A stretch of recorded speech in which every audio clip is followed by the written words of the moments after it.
Hello student, welcome again UPSC NCERT and static portion.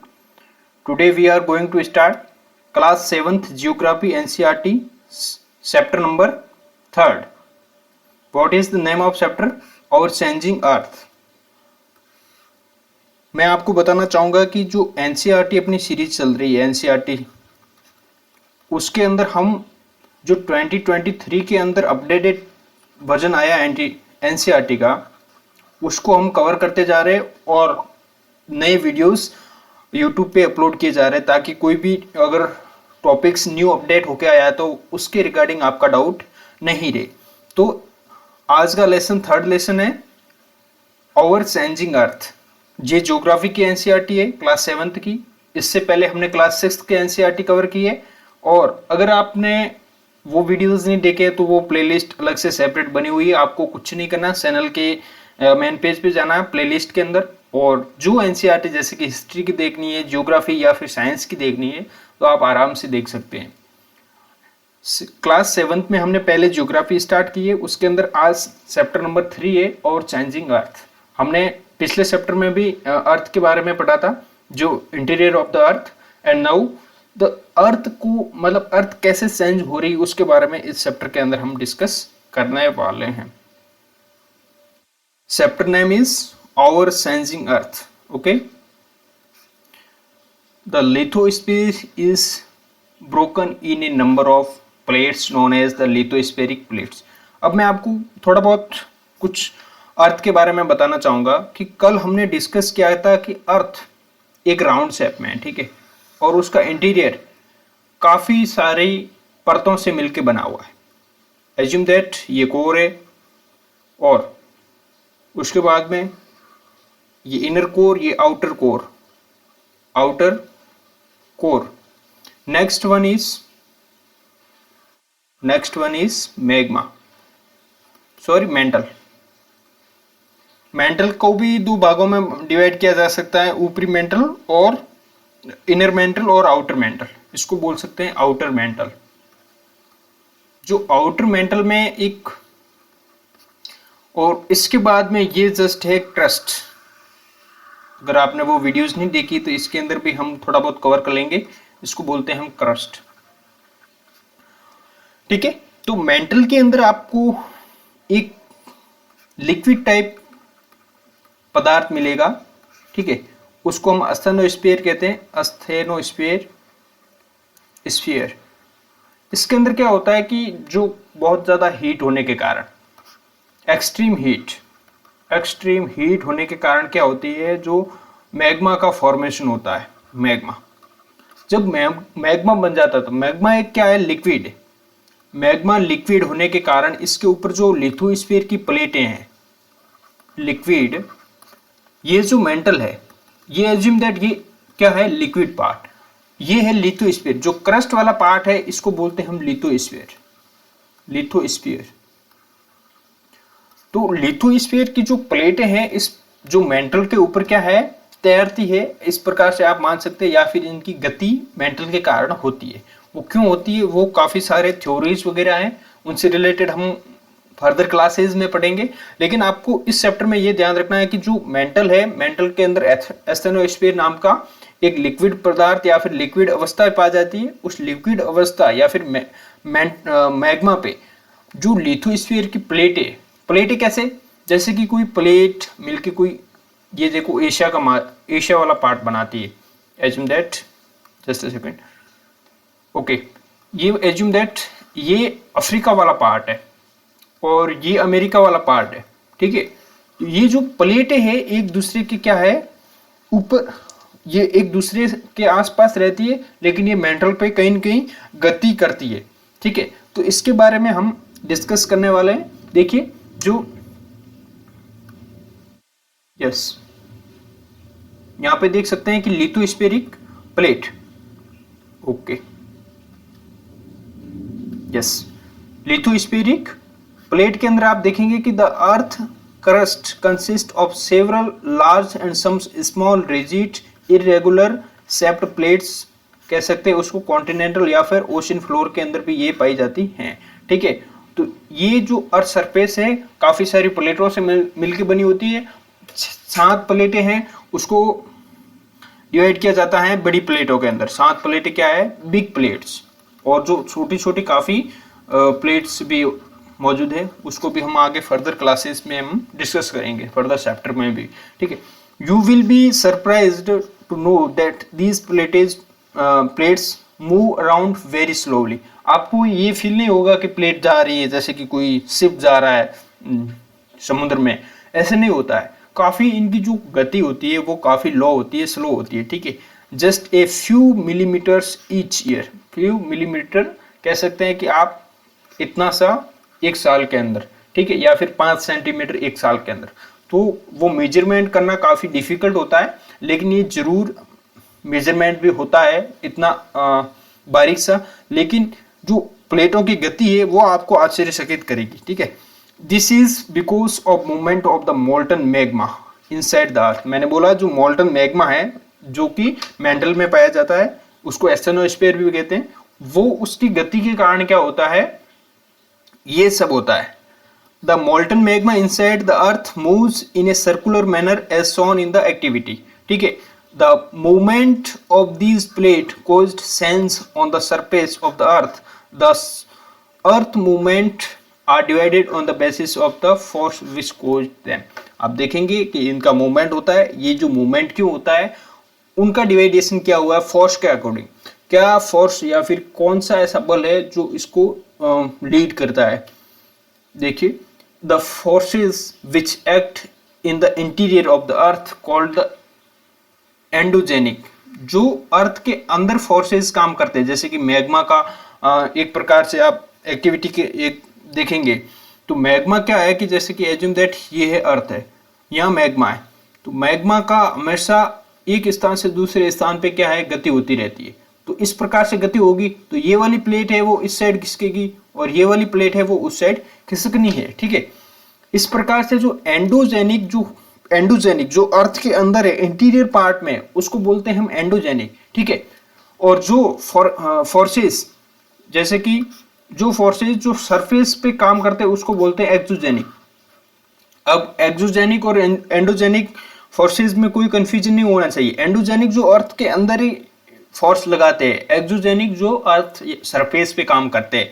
Earth surface पे कैसे काम करेंगे इसको आप देखेंगे, अर्थ का मूवमेंट, इसको देखिए आप, इसको आप देखेंगे अर्थ का मूवमेंट, ठीक है। जस्ट सेकंड देखिए, आपको कम से कम एंडोजेनिक मूवमेंट और एक्सोजेनिक मूवमेंट दो फोर्सेस के हिसाब से होता है।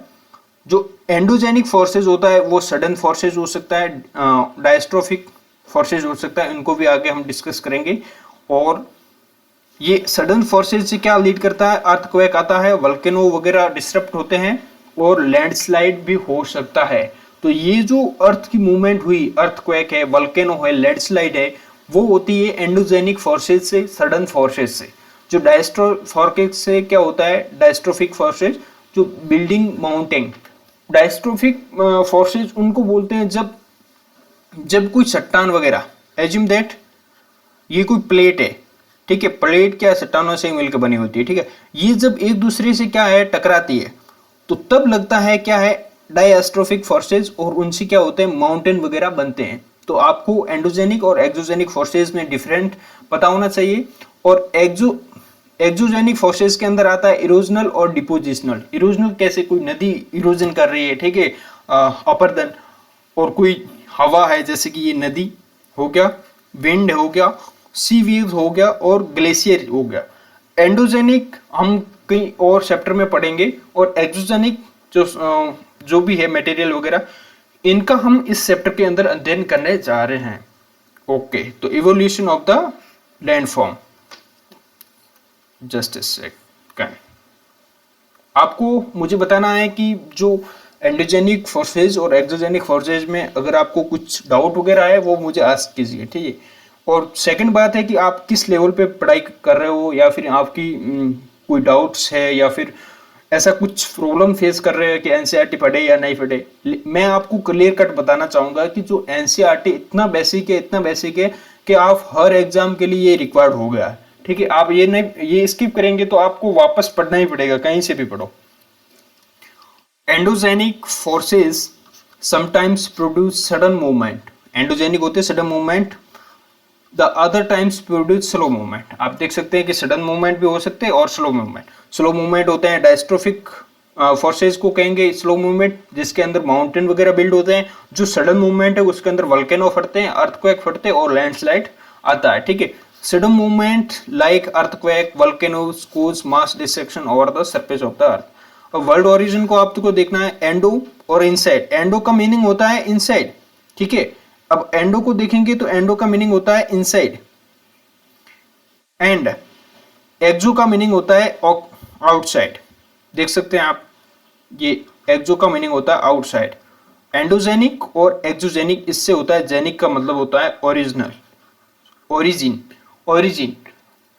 एंडो इनसाइड, ओरिजिन मतलब उत्पत्ति, जो इनसाइड से उत्पन्न होता है, अर्थ के इनसाइड से उत्पन्न होता है उसको बोलते हैं एंडोजेनिक। जो एक्सो मतलब आउटसाइड से उत्पन्न होता है उसको बोलते हैं एक्सोजेनिक।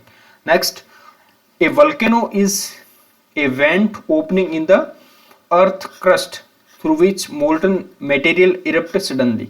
आप वल्केनो को स्ट्रक्चर के हिसाब से आप देखेंगे तो वल्केनो एक प्रकार के क्या कहेंगे, एक चट्टानी या फिर ज्वालामुखी विस्फोट है। ये जो मैग्मा है, आपको ये डायग्राम में देख रहा है, ये मैग्मा चैम्बर है।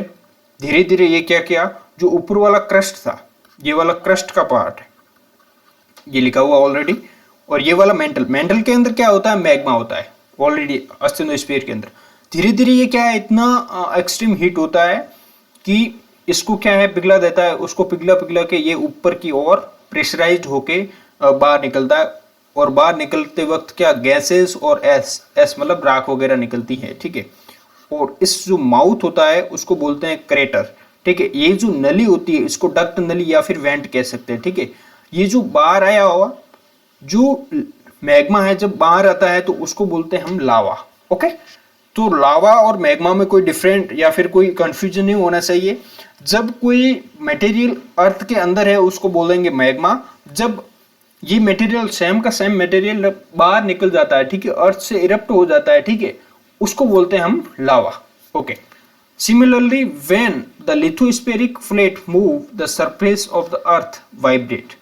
जब लिथोस्फेरिक कोई भी प्लेट है, कोई भी जब मूव करेगी तो वो क्या है, अर्थ के अंदर वाइब्रेट करेगी या फिर कंपन करेगी। The vibration can travel all around the earth, these vibration are called earthquake. कैसे, जैसे कि अब एक गाड़ी खड़ी है, एज्यूम दैट, आपको एज्यूम करना है, जब गाड़ी खड़ी है और आप इसके अंदर बैठे तो आपको कोई वाइब्रेशन महसूस नहीं होगा। लेकिन जब गाड़ी धीरे धीरे स्टार्ट होती है, चलने लगती है, तो आपको क्या महसूस होता है, वाइब्रेशन। रेड पेन से कोई प्रॉब्लम ना हो इसलिए मैं पेन चेंज करता हूँ, ओके। तो वाइब्रेशन होता है। और जब जो अर्थ की जो प्लेटें हैं, लिथोस्फेरिक प्लेटें, जब वो मूव करती है, ठीक है, कोई गति करती है, उनके अंदर गति होती है, ठीक है, तब आता है भूकंप, उसको बोलते हैं हम earthquake. Next, the place in the crust where the movement start is called focus. कोई भी एज्यूम दैट ये कोई क्रस्ट का प्लेन भाग है, इसके अंदर यहां से कोई मूवमेंट स्टार्ट होता है, ओके। कहां से हुआ, यहां से स्टार्ट हुआ, तो इसको बोल देंगे फोकस। जैसे कि ये जो अर्थ है इसके अंदर ये प्लेटेज है, एज्यूम दैट ये है क्या है, प्लेट्स, लिथोस्फेरिक प्लेट है। तो यहां से स्टार्ट होता है मूवमेंट, तो इसको बोलेंगे हम क्या, focus, okay. The place on the surface about the focus is called epicentre. Just जो फोकस है उसके जस्ट जो प्लेस होता है, इसके जो सीधा स्ट्रेट फॉरवर्ड जो प्लेस होता है उसको बोल देंगे हम एपिसेंटर। जहां से मूवमेंट स्टार्ट हुआ है उसको बोलते हैं फोकस, और जहां सबसे पहले जो मूवमेंट का वाइब्रेशन फील होता है उसको बोलते हैं हम एपिसेंटर, ओके। कोई कंफ्यूजन नहीं होना चाहिए, ये काफी इंपोर्टेंट टर्म है। फोकस क्या है, एपिसेंटर क्या है। Vibration travels outwards from the epicentre as wave. जब वाइब्रेशन क्या है, फोकस से क्या आउटवर्ड ऐसे पहुंचता है।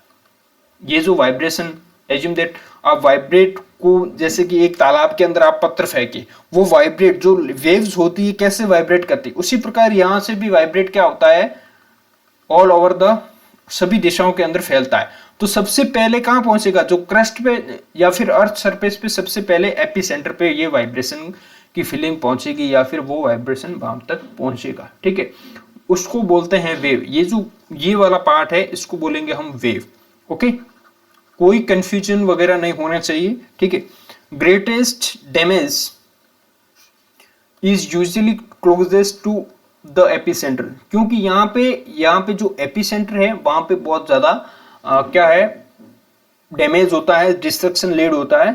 उसका मेन रीजन है क्योंकि वहाँ डेंसिटी है, या फिर कह सकते हैं कि जो फोकस से जो वेव आती है, डिस्ट्रक्टिव वेव आती है, वो उसकी डेंसिटी एपिसेंटर पे बहुत ज्यादा होती है। इस कारण से क्या है, डैमेज बहुत ज्यादा होता है।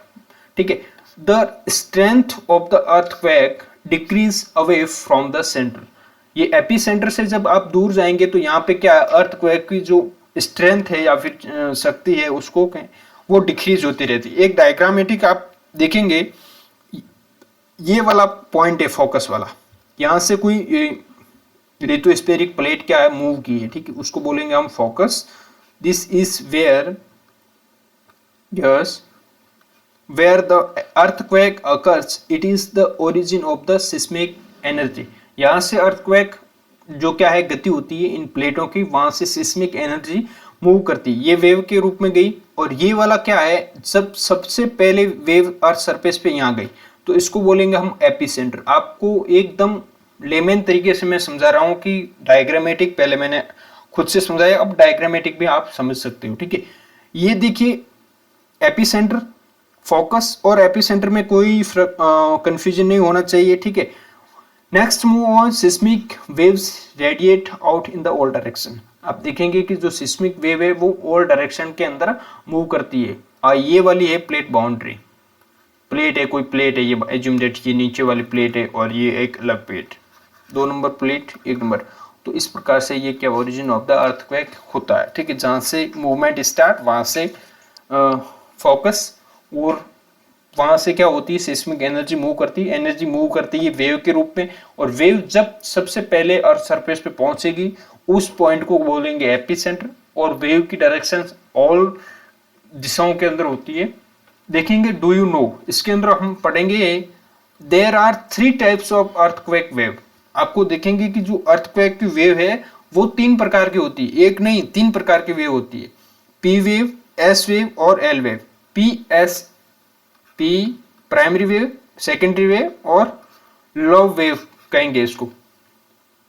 पी वेव और the longitudinal wave, S wave और द ट्रांसवर्स वेव, और एल वेव और द सरफेस वेव। जो एल वेव है, ठीक है, वो सरफेस पे मूव करती है। जो पी वेव होती है वो लॉन्गिट्यूडनल, प्राइमरी होती है लॉन्गिट्यूडनल, ऐसे ही मूव करती है। ठीक है, और जो एस वेव होती है, एस वेव, उसका मूवमेंट इस प्रकार से होता है। एक आपने मूवमेंट कहेंगे या फिर इसको देखा होगा कि लॉन्गिट्यूडनल और ट्रांसवर्स में क्या फर्क होता है। लॉन्गिट्यूडिनल ये वेव होती है जब ऐसे मूवमेंट करती है। ठीक है, ओके, इसका क्या होता है, स्ट्रिंग, ग्रथ वगैरह ये सब होते हैं, आपको लगभग पता होगा, टॉप एंड बॉटम।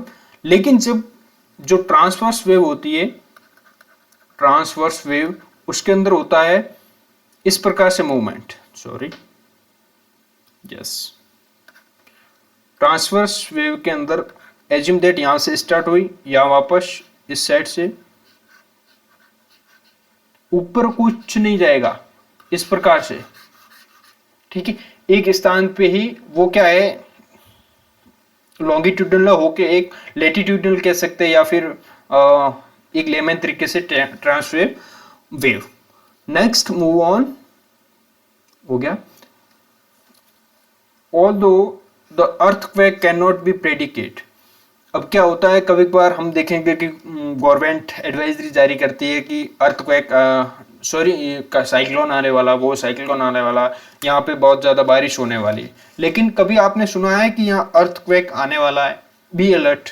नहीं, क्योंकि अर्थक्वेक एक सडन सिस्मिक एक्टिविटी है जो कभी प्रेडिक्टेबल है भी नहीं, प्रेडिक्ट भी नहीं की जा सकती, एकदम से हो जाती है। ठीक है, the impact can certainly be minimised if we are prepared beforehand. अब जो इम्पैक्ट, इसको कैसे कम करेंगे, इसको कैसे बचना चाहिए, जैसे कि गवर्नमेंट ने ये जारी किया हुआ है कि जो अर्थक्वेक प्रोन एरियाज है इंडिया के अंदर, आप इंडिया का मैप देखेंगे, आप assume that it is the map of India, ठीक है, तो आपको जो हिमालयन रीजन है उसके अंदर अर्थक्वेक बहुत ज्यादा है, ठीक है, नॉर्थ ईस्ट में भी अर्थक्वेक ज्यादा है, लेकिन जो जो साउथ पार्ट है उसके अंदर अर्थक्वेक वगैरह इतना प्रोबेबल नहीं है, ठीक है। उसका मेन कारण है कि जो सिस्मिक वेव है या फिर अर्थक्वेक का मेन रीजन होता है प्लेटों की एक दूसरे टकराहट। तो टकराहट प्लेट, जो हिमालयन प्लेट है वो यूरेशियाई प्लेट से क्या है टकराती है, उसका कारण से क्या होता है अर्थक्वेक वगैरह आते हैं। तो इनकी क्या है, जब भविष्यवाणी नहीं कर सकते या फिर प्रेडिक्टेबल नहीं है तो उसके लिए हमें एडवाइजरी जारी करनी पड़ती है अर्थक्वेक प्रोन एरिया के अंदर। उसके अंदर ये होता है कि आपको जब घर वगैरह कंस्ट्रक्ट करते हैं तो वो काफी मजबूत होना चाहिए, एज जो अर्थक्वेक वगैरह उसको झेल सके। Some common earthquake prediction method adopted local people क्या करते हैं, स्टडिंग एनिमल बिहेवियर। जब एनिमल कोई अलग से बिहेवियर करते हैं, जैसे कि जो डॉग वगैरह है वो बार्किंग करने शुरू हो जाते हैं, ठीक है, फिश वगैरह वो क्या है पॉन्ड से एजिटेट हो जाते हैं, ठीक है, snake comes to the surface, जो सांप वगैरह है वो क्या है अपने बिल से क्या है सरफेस पे आ जाते हैं, तो वो क्या है एक सूचक है या फिर कह सकते हैं संकेत है कि अर्थक्वेक आने वाला है, ठीक। ये क्या है लोकल पीपल के द्वारा भविष्यवाणी मेथड बनाए गए, ठीक है। Next move on earthquake preparedness. तो प्रिपेयर्डनेस कैसे करेंगे अर्थक्वेक से related, where to take shelter during an earthquake. अब जो शेल्टर कहाँ रहना चाहिए, ठीक है, जैसे कि अगर आप इंडिया के अंदर घर बनाना चाहते हैं, अपनी अच्छी क्वालिटी का घर बनाएंगे, तो आप क्या अर्थक्वेक प्रोन एरिया के अंदर बनाएंगे, नहीं। आप क्या डेजर्ट प्रोन एरिया के अंदर बनाएंगे, नहीं। आप ऐसी जगह पे घर बनाएंगे जहां पे सेफ जगह है, ठीक है। तो उसको आपको क्या करना है, सेफ स्पॉट ढूंढना अंडर ए किचन काउंटर टेबल और desk against an inside corner of, safe spot घर के अंदर होना चाहिए, ठीक है। स्टे अवे फ्रॉम, जब अर्थक्वेक वगैरह आते हैं तो आपको फायर प्लेसेस से दूर रहना है, एरियाज अराउंड सिमनीज वगैरह उनसे भी दूर रहना, window that shattered including mirror और पिक्चर फ्रेम। जब आपको ये अर्थक्वेक आना या फिर आ गया है, ठीक है, आपको जो झटके वगैरह महसूस होता है, ठीक है, तो उस टाइम आपको सेफ स्पॉट पे जाना है, अंडर किचन काउंटर पे जाना है, टेबल के नीचे या उन जगह छुप जाना है, ठीक है। सेकेंड नंबर पे आपको फायर प्लेसेस जैसे कि कोई चिमनी है, विंडो है, विंडो के पास इसलिए नहीं रहना चाहिए कि अगर कोई शीशे वगैरह लगे हुए तो वो टूट सकते हैं। बी प्रिपेयर्ड, स्प्रेड अवेयरनेस, आपको अर्थक्वेक के बारे में सिर्फ अवेयरनेस ही फैलानी है amongst your friends and family member and face any disaster confidently. कोई भी डिजास्टर अगर आ जाए तो उनको कॉन्फिडेंटली फेस करना है। डू यू नो, इसके अंदर आप देखेंगे कि an earthquake is measured with A machine called seismograph. जो अर्थक्वेक का मेजरमेंट होता है वो सिस्मोग्राफ नाम की एक मशीन आप देख सकते हैं उससे होता है, okay. The magnitude of the earthquake is measured on the Richter scale. तो आपको यहां से क्वेश्चन बन सकता है जो मैग्नीट्यूड ऑफ द अर्थक्वेक वो किससे मेजर किया जाता है, तो वो एक सिस्मोग्राफ नाम की मशीन होती है, उससे रिक्टर स्केल नाम की जो स्केल होती है उसके ऊपर क्या है मेजरमेंट किया जाता है। किसके द्वारा होता है, सिस्मोग्राफ नाम से जो मशीन है उसके द्वारा, और जो किसके ऊपर होता है, रिक्टर स्केल के ऊपर होता है, okay. An earthquake of 2.0, just a second, yes, an earthquake of 2.0 or less be felt only a little। अब मेजरमेंट होता है an earthquake over 5.0 can cause damage from things falling। A earthquake of 6.0 or higher magnitude is considered very strong and 7.0 is the classified as the major earthquake। अब Richter scale के ऊपर देखेंगे तो वहां पे कुछ पॉइंट्स वगैरह लिया जाता है, ठीक है। उसके ऊपर अगर फील होता है अर्थक्वेक 4, 5, 6, 7, 8 ऐसे, अगर 7 तक अर्थक्वेक का मेजरमेंट हुआ है तो इसका मतलब बहुत ज्यादा वो वेरी स्ट्रॉन्ग अर्थक्वेक है, और मेजर अर्थक्वेक के अंदर जाना जाता है। जैसे कि अब की बार उदाहरण है, आप टर्की के अंदर अर्थक्वेक जस्ट लेटेस्ट ही आया था, काफी डिस्ट्रक्शन फेस करना पड़ा। Okay, next move on major landform. आप देखना है कि जो अर्थ के अंदर चेंजेस आते हैं, ठीक है, तो उनसे क्या होता है, लैंडफॉर्म्स वगैरह बनते हैं। वो कैसे बनते हैं उनका हम, do you know the landscape is being continuously worn away by two process. देखो, जो लैंडफॉर्म है या फिर लैंडस्केप है, कभी बार आपने देखा होगा कि कुछ पार्ट्स वगैरह है, जैसे कि इंडिया के अंदर आप हिमालयन रीजन घूमेंगे तो उसके अंदर आप देखेंगे कि पहले क्या है कि ये वाला पार्ट कुछ ऊपर था, अब की बार नीचे हो गया है। उसका मेन रीजन है कि रिवर द्वारा इरोजन किया गया है। इस प्रकार से कुछ सिस्टम है डेवलप किए हुए। आप काफी लॉन्ग टाइम बैक जाएंगे तो जो हिमालयन जो रिवर बेल्ट है उसके अंदर क्या है, यहाँ पे टेथिस सागर था, जो मैदान है प्लेन्स वगैरह, यहाँ पे एक टेथिस सागर कह सकते हैं, एक सी था। लेकिन वो धीरे धीरे जो हिमालय से क्या है, जो नदियों के द्वारा कुछ इरोजनल मटेरियल लाके वहाँ डिपोजिट हुआ और उन मैदानों का निर्माण हुआ। तो इस प्रकार से जो किस प्रकार से ये लैंडफॉर्म बनते हैं, लैंडफॉर्म मतलब जो लैंड के ऊपर आकृतियां हैं, कि जैसे कि कोई लैंडफॉर्म का एग्जांपल आप देख सकते हैं, प्लेन, प्लेटो एंड और कह सकते हैं जैसे कि mountain. These are some example of the landform. Also you can say that desert और sea, ये सब क्या है, लैंडफॉर्म है जो लैंड के ऊपर बनते हैं। Weathering is the breaking up of the rock on the surface, earth surface। अब वेदरिंग और इरोजनल दो फैक्टर है, वो क्या करते हैं, जो अर्थ के सरफेस पे आपने देखा, अभी तो क्या देखा आपने, अर्थ एंडोजेनिक जो लैंडफॉर्म बन रहे थे उनकी प्रक्रिया देखी। लेकिन अब एक्सोजेनिक जो अर्थ के सरफेस पे होता है उसका जो दो प्रोसेस से होता है, वेदरिंग और इरोजनल। वेदरिंग क्या है, वेदरिंग जब breaking up of the rock on the earth surface, जब एज्यूम दैट ये कोई रॉक है, वो ब्रेक हो जाती है। किस कारण से ब्रेक होती है, वो रिवर के द्वारा इरोजन नहीं हो रही, ये ब्रेक हो रही है, एज्यूम दैट ये टेम्परेचर के कारण हो सकता है, और ये कुछ ऐसे बायोटिक कोजेज हो सकते हैं, उसके कारण ये क्या होती है, ब्रेक हो जाती है। तो इसको हम बोलेंगे वेदरिंग। ओके, वेदरिंग क्या होता है, चट्टानों का टूटना। एज्यूम दैट इसके ऊपर क्या है, टेम्परेचर बहुत ज्यादा होता है। कभी कभार आपने देखा कि कुछ ऐसे मटेरियल होते हैं जो ज्यादा सनलाइट के अंदर रखेंगे तो वो ब्रेक अपने आप हो जाएंगे, ठीक है। तो वही एग्जांपल हम दे रहे हैं, ये होता है वेदरिंग वाला। तो वेदरिंग वाला प्रोसेस होता है अपने आप, जो अपार्ट फ्रॉम इरोजनल कारक से जो भी कुछ मटेरियल होता है उसको वेदरिंग बोलेंगे। Erosional is the wearing away of the landscape by different agent like water, wind and ice। अब वेदरिंग में तो ये टूट गई, ठीक है, ये ब्रेक हो गई। लेकिन इरोजन में क्या होता है, ये जो टूटा हुआ पार्ट है, एज्यूम दैट ये टूट गया, तो ये क्या करेगा, वाटर आएगा यहाँ से, इसको ट्रांसपोर्ट करके यहाँ ले आएगा, ट्रांसपोर्टेशन होता है। जो इरोजन के अंदर क्या होता है, इरोजन के अंदर होता है ट्रांसपोर्टेशन। तो ये जो दोनों जो प्रक्रिया है ये एक साथ चलती है, तब ये काम बनता है, लैंडफॉर्म का निर्माण होता है।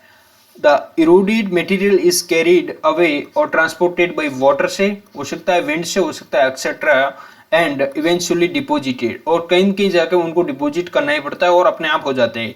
This process of erosion and deposition create different landform on the surface of the अर्थ। आप देख सकते हैं कि हम आगे डिस्कस करेंगे कि किस प्रकार से ये जो डिफरेंट लैंडफॉर्म का निर्माण करते हैं, इरोजन और वेदरिंग दोनों मिलके।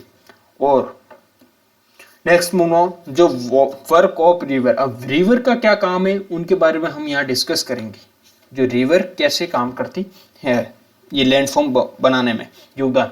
The running water in the river eroded the landscape.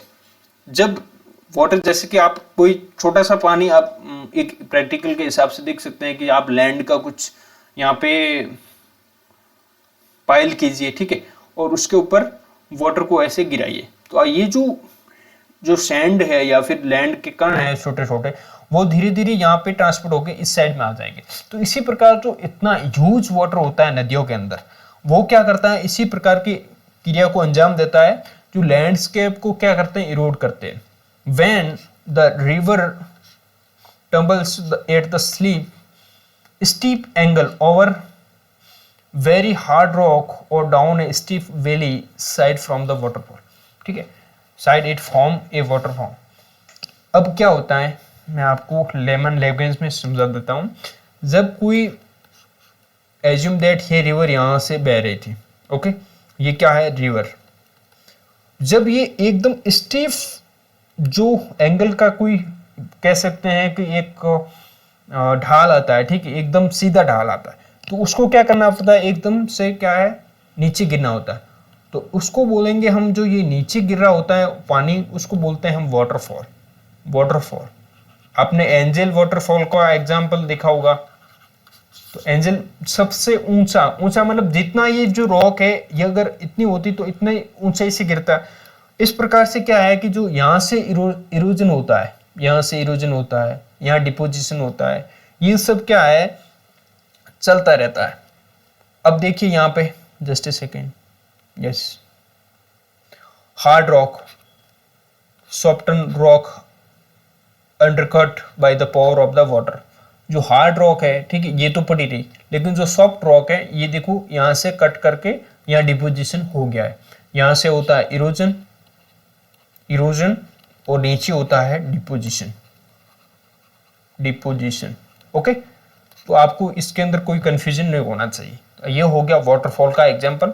और यहाँ पे आप देख सकते हैं कि do you know that there are thousand of small waterfalls in the world, the highest waterfall is Angel, ठीक है, falls of Venezuela in South America. South America का आप मैप देखेंगे, उसके अंदर वेनेजुएला जो कि नॉर्थ पार्ट में पड़ता है, उसके अंदर एक वाटरफॉल एंजल नाम का, ठीक है। The water other waterfalls are Niagara, Niagara waterfall USA के अंदर falls on located in the border between the Canada and USA के अंदर, नियाग्रा वगैरह, ठीक है, in North America. And Victoria Falls in the border of the Zambia and Zimbabwe in Africa. देखो तीन जो वाटरफॉल है, एंजल, नाइग्रा और विक्टोरिया, ये काफी वर्ल्ड के काफी बड़े बड़े।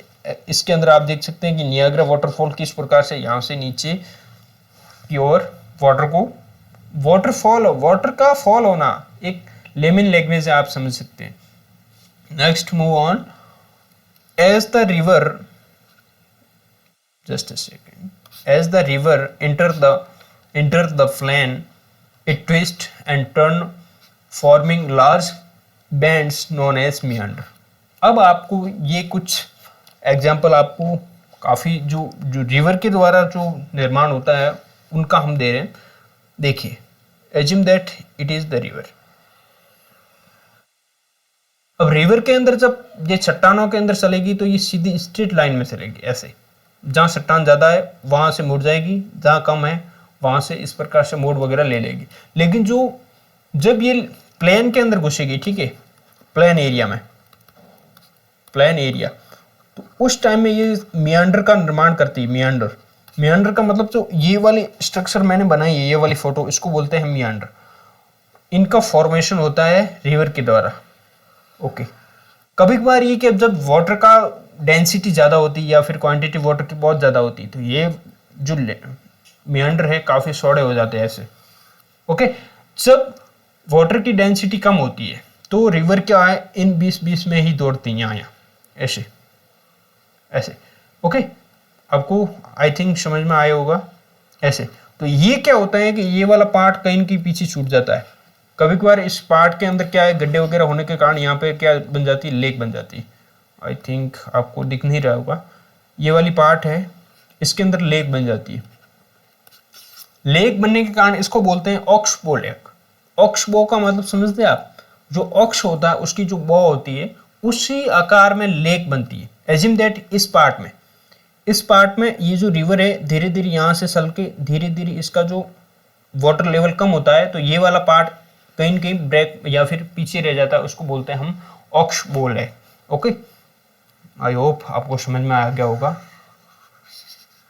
पर आपको फिर से हम समझ, मियांडर क्या है, आपको मियांडर पहले तो समझ में आया। मियांडर कोई आकृति वगैरह नहीं, मियांडर एक रूप कह सकते हैं अर्थ रिवर का। वापस मैं डायग्राम बनाता हूँ। Assume that is a river in the full water of quantity, okay, and okay just a second, I drawing a diagram. ये कोई रिवर है, ये क्या है, वाटर की क्वांटिटी इसके अंदर फुल है, लेकिन क्या होता है इसके बाद धीरे धीरे वाटर की डेंसिटी, जैसे कि मानसून सीजन में तो बहुत ज़्यादा होती है, लेकिन सीजनल अदर सीजन है उसके अंदर वाटर की क्वांटिटी धीरे धीरे कम हो जाती है और धीरे धीरे उस नदी के अंदर वाटर भी कम हो जाता है।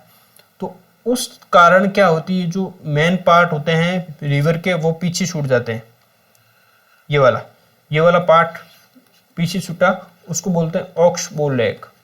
वो लेक एक लेक प्रकार का या फिर काफी ज्यादा वाटर का इकट्ठा रहता है यहाँ पे, तो उसको बोलते हैं ऑक्सबो लेक।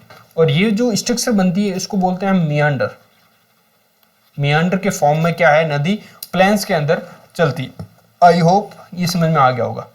देखिए ये मियांडर बनते due to the continuous erosion and deposition along the sides of the meander, the ends of the meander loop come closer. And ये वाला पार्ट देखिए, इसके अंदर डायग्राम के अंदर आप देखो, ठीक है, flood plain in due to course of the time the meander loop cuts off from the river and forms the cut off lake, और कह सकते हैं आप ऑक्सबो लेक। ये जो लूप है, ये वाला लूप पार्ट है, लूप वाला पार्ट है, ये क्या होता है, कट हो जाता है मेन पार्ट से। लूप वाला पार्ट कट होके क्या बन जाता है, एक कह सकते हैं ऑक्सबो लेक। आई होप आपको समझ में आ गया होगा। लेकिन जब इससे भी एक्सेस मात्रा में पानी आ जाता है, एज्यूम दैट इससे ज्यादा कोई पानी आ गया इस लेक नदी के अंदर, तो ये वाला पार्ट क्या है, ये जो पास वाला पार्ट है इसके अंदर क्या होती है, बाढ़ आ जाती है। आप देखेंगे कि जो बरसात का मौसम में काफी राज्यों में या फिर काफी नदियों के अंदर बाढ़ जो लेवल से ऊपर चलती है, ये वाला क्या है, बाढ़ प्रॉन या फिर flooding prone area. Flooding prone area, prone area, इसके अंदर फ्लड्स आ जाती। फ्लड्स से क्या आने का क्या फायदा, वो हम आगे पढ़ने वाला है। At the time the river overflow it's bank, जब इनके जो बैंक है उनको ओवरफ्लो कर देती है river, this leads to flooding. आप देखेंगे कि ये फ्लडिंग को लीड करती है, बाढ़ आती है neighbouring areas. As it is floods it deposit layer of fine soil and other material called sediments along its bank. This lead to the formation of the flat fertile flood plain. देखिए flood plain, यहाँ पे क्या होगी कि अगर ये जो नदी का पानी यहाँ आएगा तो यहाँ पे क्या है, जो इरोजन होकर कोई मटेरियल वगैरह लेके आती है नदी साथ में, वो यहाँ पे डिपोजिट हो जाता है। एज्यूम दैट यहाँ पे कोई मटेरियल डिपोजिट हुआ, ठीक है, डिपोजिशन, ओके। आई होप आपको समझ में आ रहा होगा। डिपोजिशन होने के कारण क्या यहाँ होते हैं, फ्लड प्लेन। जो बाढ़ से जो प्लेन का निर्माण होता है उसको बोलते हैं हम फ्लड प्लेन, ओके। और वो होता है फाइन मिट्टी से, फाइन सॉइल। इसके अंदर फाइन सॉइल मतलब बारीक सी मिट्टी होती है और वो काफी उपजाऊ होते हैं, फर्टाइल होते हैं, ओके। आई होप आपको ये सब समझ में आ रहा होगा। Next move on. The raised bank are called levees. अब जो बैंक होता है, जो किनारा होता है, वो जब लैंड का डिपोजिशन हो जाता है तो उसको बोलेंगे हम लेवीज। ये वाला पार्ट अगर बन गया है तो इसको बोलेंगे, ये जो बैंक है ये काफी ऊपर उठ गया है डिपोजिशन के कारण, तो इसको बोलेंगे हम लेवीज, ओके। तो लेवीज क्या होता है, ऑक्सबो लेक क्या होती है, मियांडर क्या है, और जो फ्लड प्लेन क्या है, ये सब आपको टर्म है, आपको याद रखने जरूरी है। As the river approaches the sea, the speed of the flowing water decreases and the river begin to break up into a number of streams called distributary. जब जो रिवर है, ये वाली रिवर है, assume that ये river है, धीरे धीरे, अब यहाँ पे एक डायग्राम में आप डायग्राम से समझ लो, ये जो डायग्राम है ये रिवर आती थी, यहाँ पे सी है, ये है सी, समुद्र के पास जाती है, तो यहाँ पे क्या है, जो मटेरियल वगैरह वो डिपोजिशन बहुत ज़्यादा होता है। डिपोजिशन के कारण क्या होते हैं, जो रिवर है काफ़ी सारी डिस्ट्रीब्यूटरी के अंदर बढ़ जाती है, ठीक है। और जो एंड ऑफ डिस्ट्रीब्यूटरी वो सी के अंदर होता है, okay. The river becomes so slow that it becomes to deposit its load. जो लोड वगैरह कैरी करके आती है वो यहाँ पे डिपोजिट करने लगती है।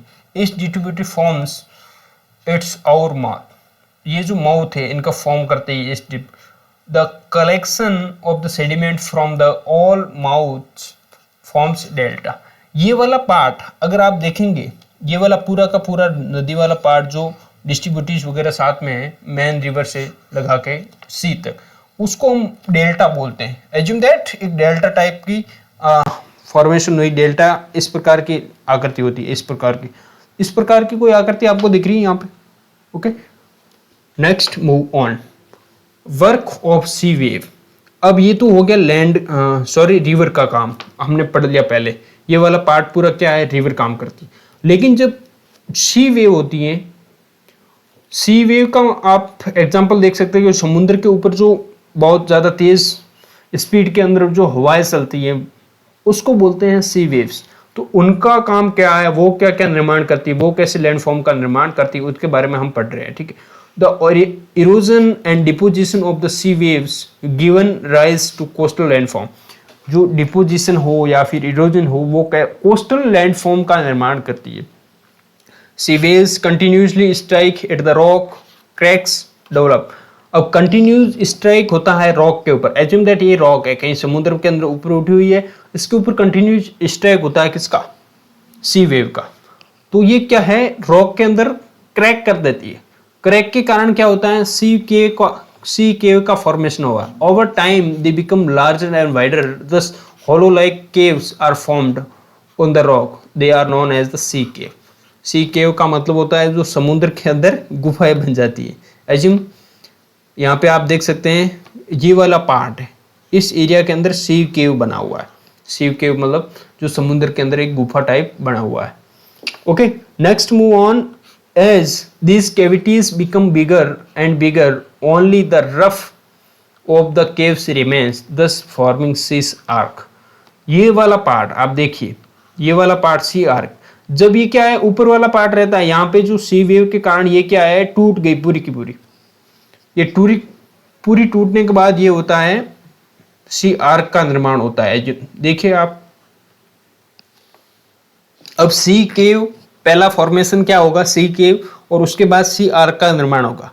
तो ये सब क्या है, अगर आपको सीक्वेंस में जमाने के लिए बोला तो भी आपको ये सब ध्यान में होना चाहिए। मेरी क्लास में ऐसा कोई पॉइंट नहीं है जो आपको समझ में नहीं आएगा। अगर आपको फिर भी डाउट रहता है, मैं पूरी कोशिश करता हूं कि आपको एक्सप्लेन करूं। अगर फिर भी डाउट रहता है तो आप कमेंट में पूछ सकते हैं आराम से। Further erosion breaks the roof and only walls are left. अब धीरे धीरे क्या होता है कि पूरी की पूरी ये सब टूट जाती है। ओके, ये सब टूटने के बाद सिर्फ एक वॉल टाइप स्ट्रक्चर बनी रहती है, उसको बोलते हैं हम stack. Okay, this wall like feature are called stack. आपको डायग्रामेटिक भी साथ में इसलिए मैं लेके आया हूं कि आपको पूरा का पूरा समझ में आ सके। तो स्टेक सिर्फ जब एक पिलर लाइक स्ट्रक्चर रहता है, चट्टान का एक पिलर फॉर्मेशन बन जाता है, तब होती है stacks. The steep rock coast rising almost vertically above the sea water is called sea cliff. जब धीरे धीरे क्या होता है, steep rock coast rising almost vertically above sea water is called. अब देखिए, जब ये जो स्टेक है ये काफ़ी कह सकते हैं वाइड लैंडफॉर्म होता है, जब एकदम वर्टिकली होता है, एकदम जस्ट ए सेकेंड मैं आपको एक्सप्लेन करूं एक डायग्राम से। ये डायग्राम उसके लिए एनफ नहीं है।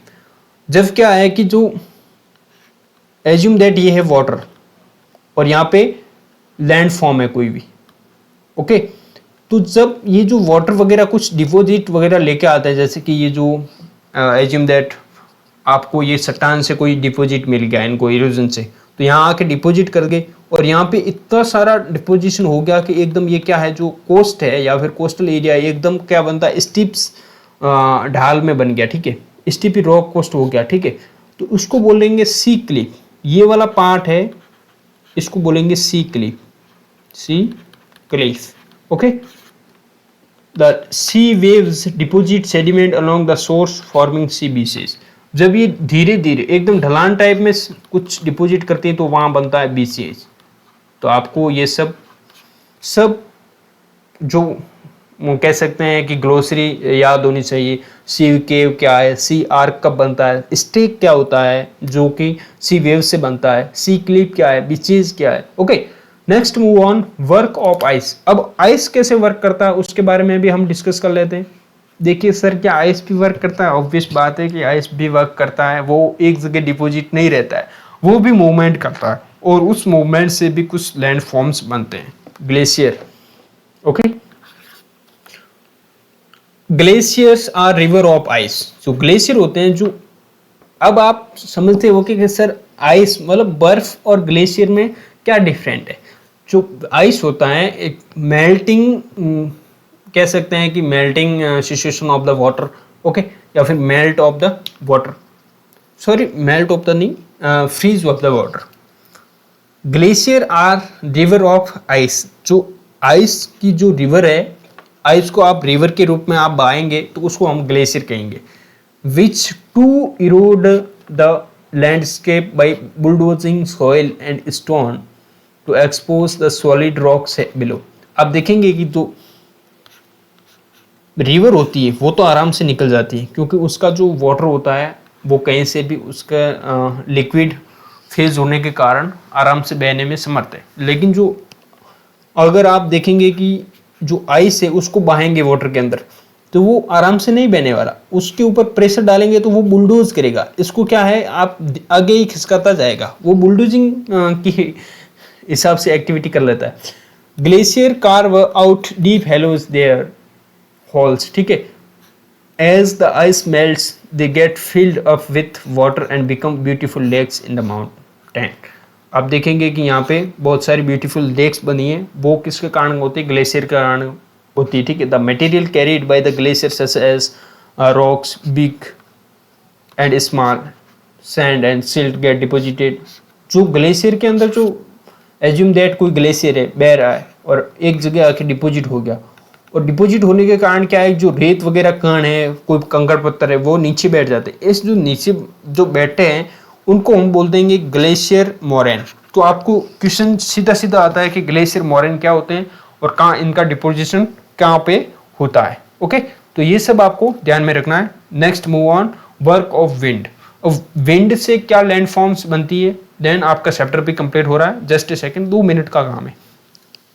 Okay, have you ever visited desert? आपने कभी डिजर्ट को विजिट किया होगा तो आपको पता होगा कि उसके अंदर काफ़ी सारी ऐसी कुछ स्ट्रक्चर बनी होती है। ओके, वहाँ कोई प्लेन लैंड्स फॉल नहीं होता है, एकदम कोई कहीं दोहरा वगैरह, उसको मारवाड़ी या फिर हिंदी में कह सकते हैं। Okay, try to collect some pictures of sand dune.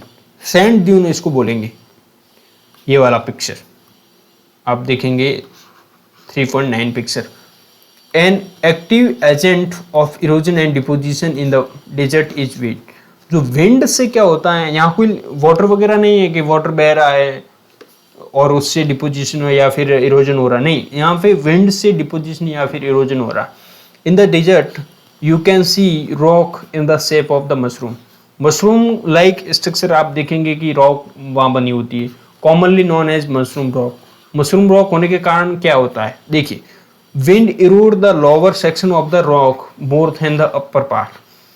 एक डायग्राम के हिसाब से आप समझाऊं, एज्यूम दैट ये वाली रॉक है, ये क्या है, एक रॉक है। ये यहां से क्या इरोजन होता है, इरोजन शुरू हुआ, इरोजन शुरू होके क्या होता है, ऊपर वाला पार्ट तो ऐसे ही डोम लाइक स्ट्रक्चर बन जाता है और नीचे वाला पार्ट एकदम इरोड होके इस प्रकार से बन जाता है। इसको हम थोड़ा डिलीट करेंगे, just okay, yes.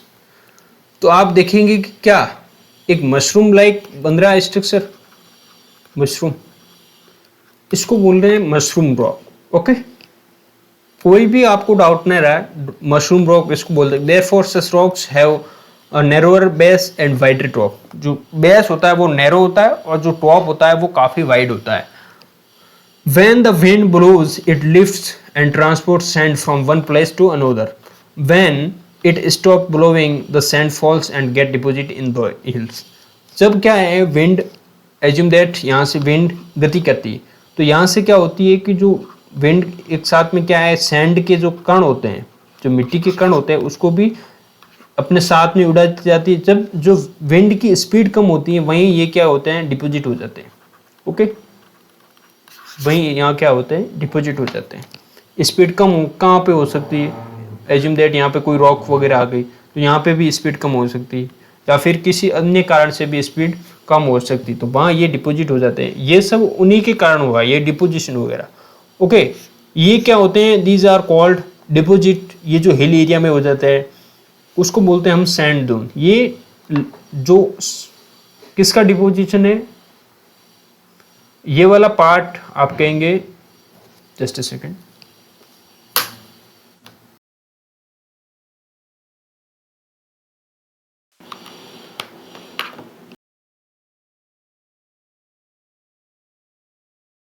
Sand material या फिर सैंड जो बारीक कण है उनका डिपोजिशन है। When the grains of the sand are very fine and light and wind can carry it over very long distance when the sand is deposited in large areas, उसको बोल देंगे ल्यूज। Large deposition of ल्यूज is found in China. ल्यूज कब होगा, ल्यूज तब होगा कि ये जो डिपोजिशन है काफ़ी बड़ा हो जाए, एज्यूम दैट इस प्रकार से काफ़ी बड़ा डिपोजिशन हो जाए। ये वाले पार्ट या फिर डिपोजिशन ल्यूज ये कहाँ मिलते हैं, ये मिलते हैं चाइना के अंदर। ओके, ये पार्ट आपका चैप्टर कंप्लीट हुआ।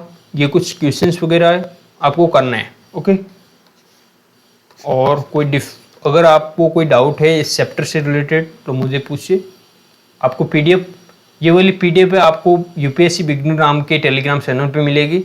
वहाँ आप डिस्क्रिप्शन बॉक्स के अंदर लिंक दिया हुआ है, उसी को आप ओपन करके आप उसको सर्च कर सकते हैं। अगर वो कोई डाउट है तो आप मुझे कमेंट बॉक्स में पूछ सकते हैं। Thank you for being with us. Okay.